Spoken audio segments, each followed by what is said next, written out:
Every mechanic needs one of these. Here's why. 2016 Corolla LE. Some of you may remember a video uploaded the other day on this vehicle running down the interstate, and I did watch the video. You can clearly hear the sound in the background. We're fixing to get to that and explain why, but first, good morning. Hope this video helps somebody. Sorry for the delay. I've been on a Ford truck that I am pushing very hard to get out and very hard to get you a video uploaded with tons of nuggets and information. First up, thank you to any new subscribers. Subscribers help get this seen and out to more people, so definitely a big thank you. New tires on the Corolla did fix the excessive noise problem, but it did not fix the shudder, the shaking, or the pulling. She still has a significant vibration. What we have here is a hub assembly: rotor, caliper, strut, knuckle, sway linkage, sway bar, control arm. Right here, sorry, it's a little bit of a stretch for me.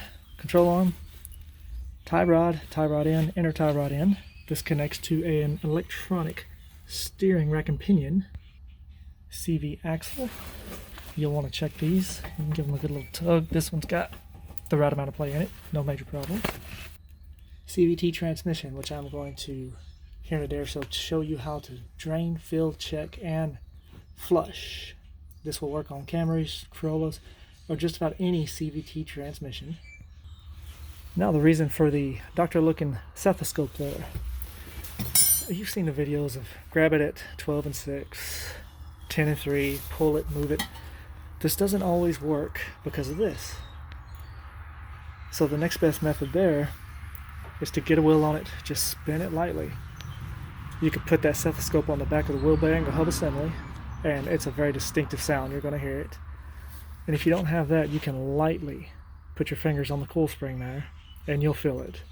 This one does indeed have a bearing out. The right side also has a bearing going out. So we're just going to do all around hubs and bearings on this. This is about 120,000 miles.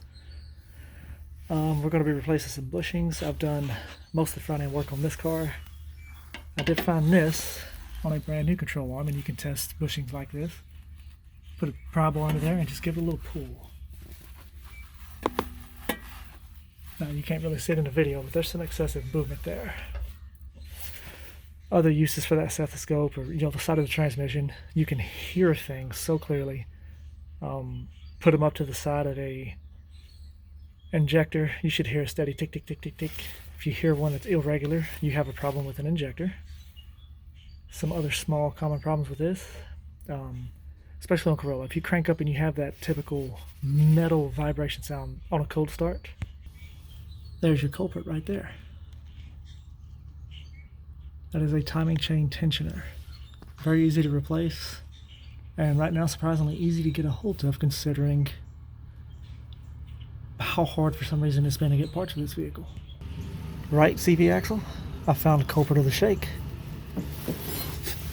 And again, you can just grab a hold of these and pull them.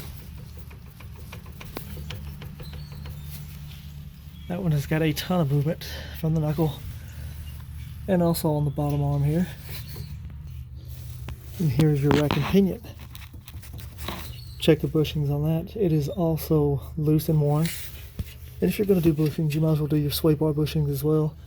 That will give the car a roll going over bumps on the interstate or changing lanes. You'll feel it pull left or right. And since we're on the right side, here's another check of tie rod.